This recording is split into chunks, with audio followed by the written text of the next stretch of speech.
everyone! For today's video, I want to show you how to set up social security system online appointment.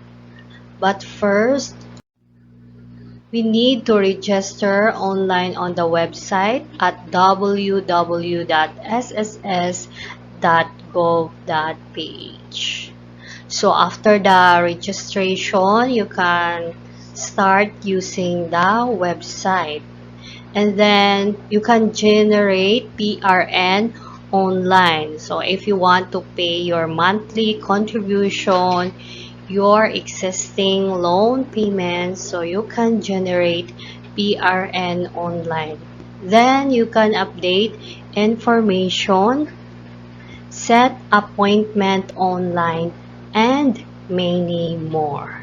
Now I will show you how to set up social security system online appointment. So first you need to log into your account and then mouse over member info and then select appointment system.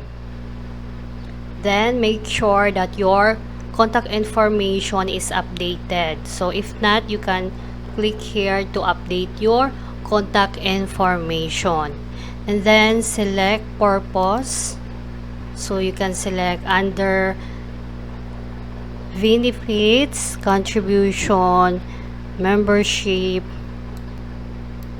So let's say example, I will select loan repayment concerns and then select region.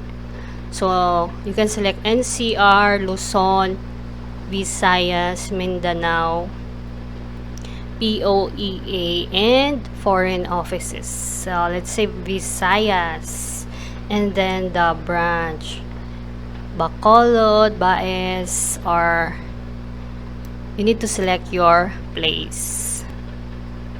And example here is Dumaguete, and then appointment date. So May 2. Today is May 2023, so let's say we'll try to schedule on Wednesday, May 10, and then select appointment time.